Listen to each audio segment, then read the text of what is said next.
Historians can represent events that have happened in past centuries on a timeline, showing the 4 major periods of human history. A timeline is a good way to help us get history into perspective. It shows events from the past in a clear chronological order, that is, from the earliest to the latest event.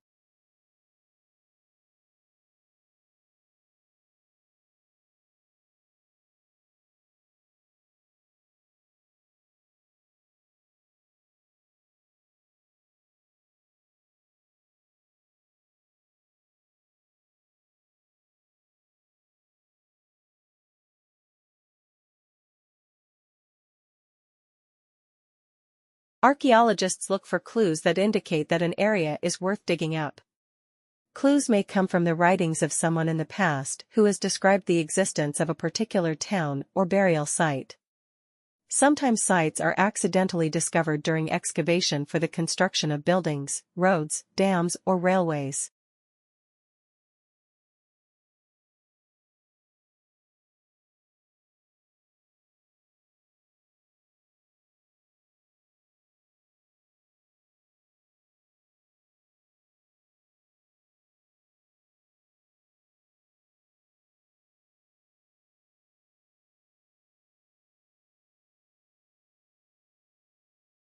So there were a lot of scandals around the kind of things they were adding to chocolate in the 19th century. So by the sort of 1870s, 1880s, there are people like Cadbury's saying, "Our chocolate is absolutely pure. We have this new process, the Van Houten process, which now extracts all this horrible fat that we can use to make eating chocolate. Now we have a pure product."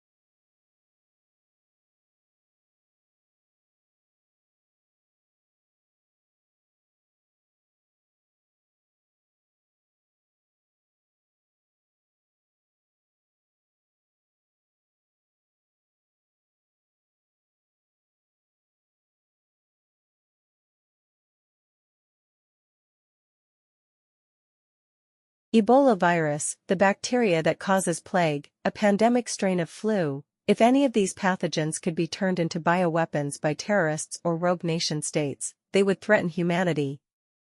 Most life scientists have little awareness of biosecurity issues, according to a National Academies report released today. And it says there are multiple shortcomings in the systems designed to stop potentially risky research from being published.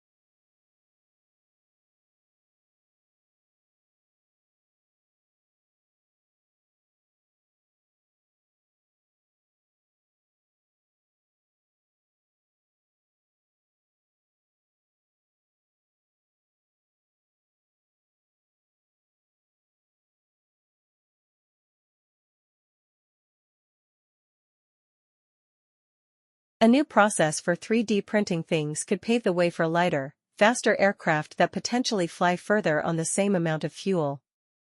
Today's airplanes are held together with thousands of metal rivets and fasteners. That's because the lightweight but strong aluminum alloys used for their frames are considered unwieldable. Try to weld them and you get a phenomenon called hot cracking, in which the finished alloy weakens and fractures as it cools.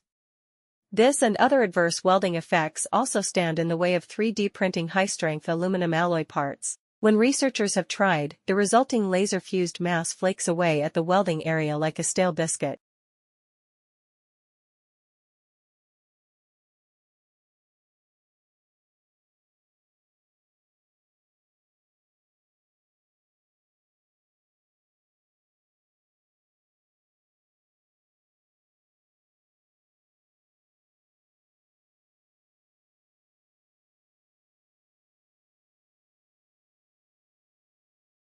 Popular ride-sharing firm Uber has had its license to operate in London revoked in a surprise move by the city's regulator.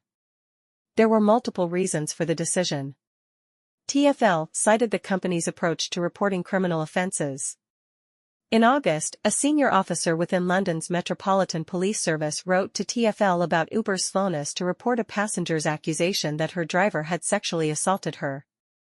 TfL said it was also concerned about how Uber obtained medical certificates and criminal records checks for drivers.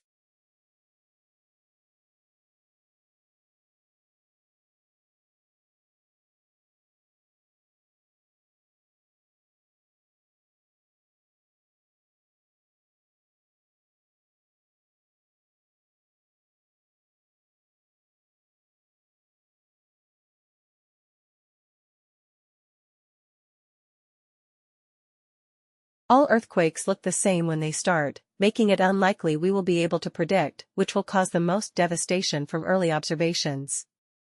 Early warning systems rely on seismometers picking up tremors and sounding the alarm for nearby cities before major shaking starts.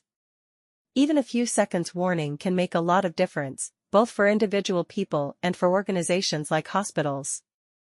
For example, Mexico's early warning system gave everyone a 10 to 15 second heads up before Tuesday's magnitude 7.1 earthquake.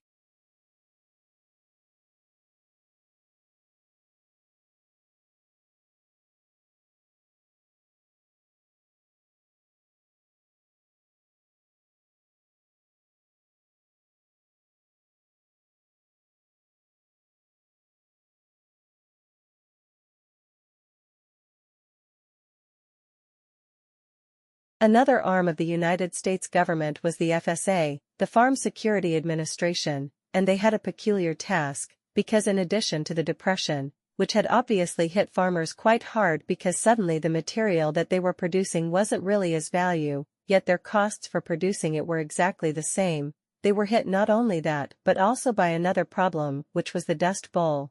And the Dust Bowl was this terrible broad that hit the American West and Southwest especially, and caused terrible economic problems for those farmers.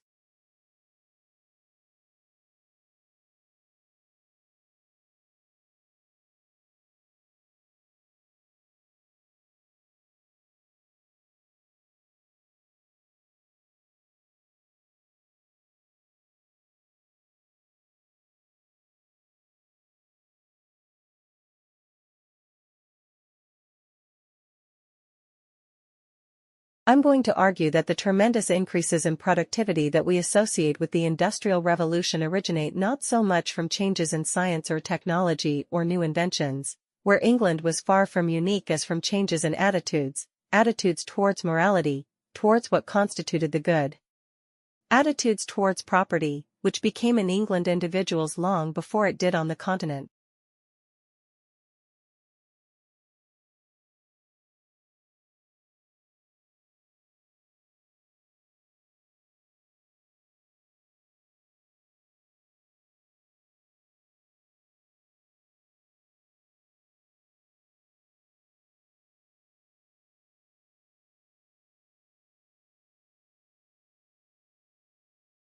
We are trying to understand the locomotion of one of our closest living relatives, which is the orangutan, and also the locomotion of all of the apes and the common ancestor of humans and the other apes. And in that area, we have had a big problem traditionally, and that we know a lot about how they move around the forest. I've been out to the forest and spent a year recording the different types of locomotion they use, but we have no idea about the energetic cost of how they move around the forest and the solutions that they find to problems of moving around the canopy.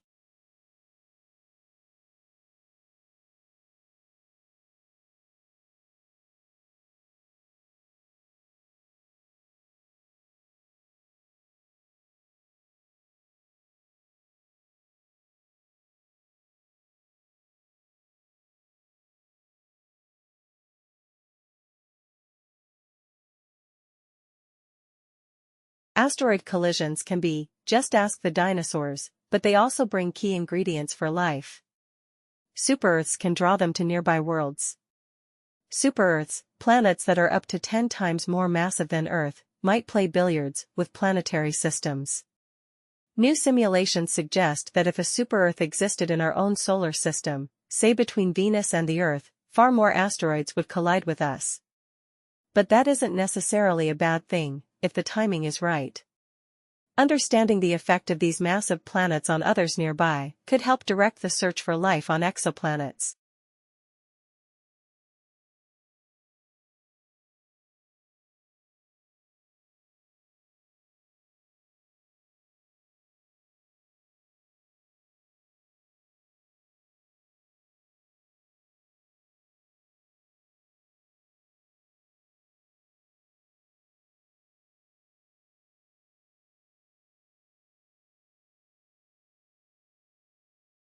It's tough to pick a familiar face out of a crowd, but focusing on a known voice in a noisy room is easy. And a new study scanned volunteers' brains to look at how we solve the so-called cocktail party problem. The work is in the journal Nature. Researchers recorded the activity of the subjects' cerebral cortexes while playing them sentences spoken by different voices. First, the subjects listened to individual sentences and reported key features of each one.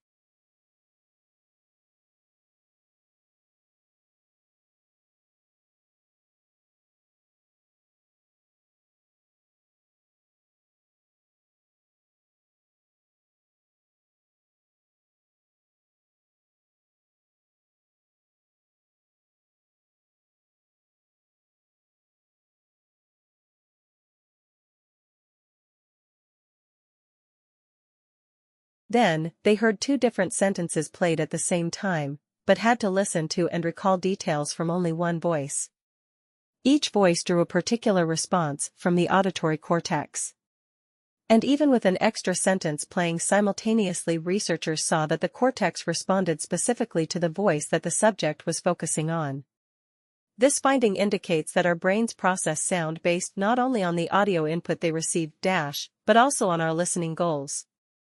And it could lead to speech recognition systems that are accurate in crowds, even at a cocktail party.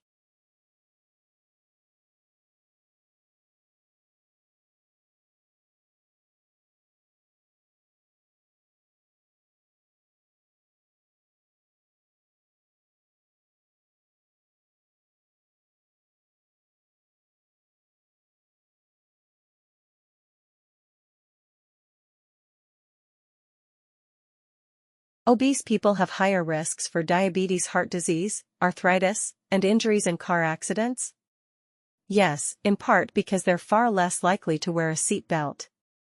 That's the finding of a study out of the University of Buffalo that will be presented at an upcoming meeting of the Society for Academic Emergency Medicine in Chicago. The researchers analyzed data in the National Fatality Analysis Reporting System of the National Highway Traffic Safety Administration.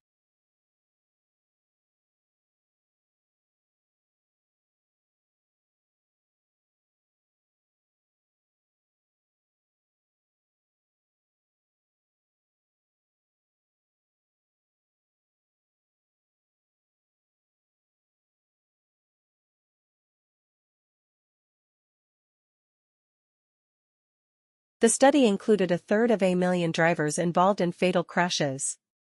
2 years ago, the research group found that morbidly obese people were 56% more likely to die in a car crash than normal weight car occupants. The new study revealed that drivers of normal weight are 67% more likely to wear a seatbelt than are obese drivers, which could account for at least part of the increased death risk. The researchers hypothesize that overweight people find belts uncomfortable and difficult to buckle. A weight loss program can address the problem in the long run. An inexpensive seat belt extension can solve it today.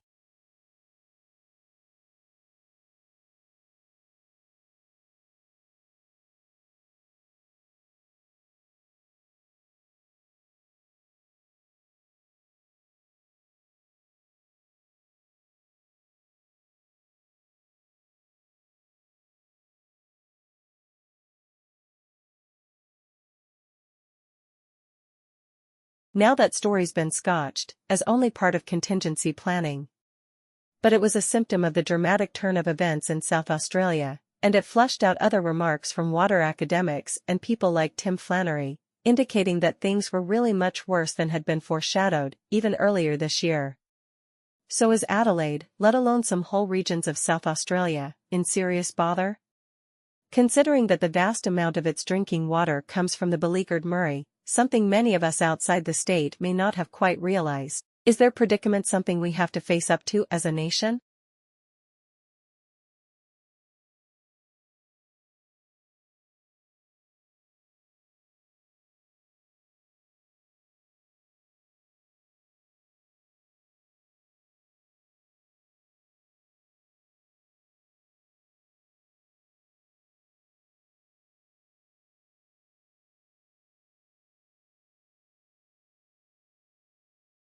Does your puppy turn his nose up at his own chow because he wants some of whatever it is that you're having? A new study finds that, when it comes to food, dogs recognize human social signals about what's good. The work is in the journal Public Library of Science 1. Researchers let pet dogs choose between two plates, one with a single piece of food and the other with 6 pieces. Unsurprisingly, the animals generally went for the larger portion. But when a human being showed a clear liking for the smaller plate, the canines likewise went for the skimpier choice. The dogs apparently recognized and responded to the human's social cues.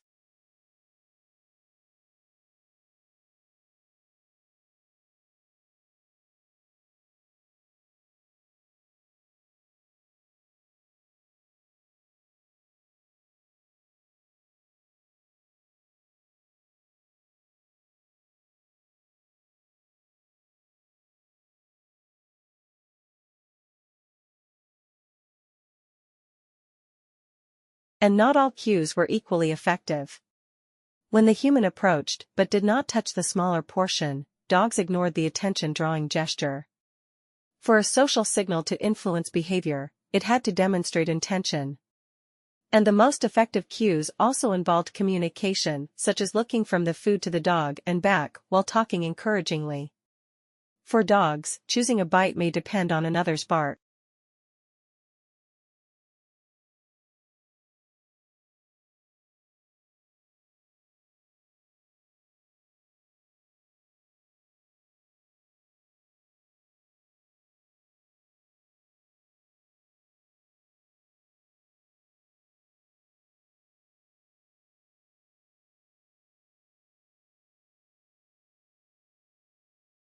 There are some common reasons to explain why early civilizations developed in different places and different times around the world. Each ancient civilization that has been discovered developed in places where there was a reliable water supply, usually on the banks of major rivers, and where the soil was fertile enough to grow crops.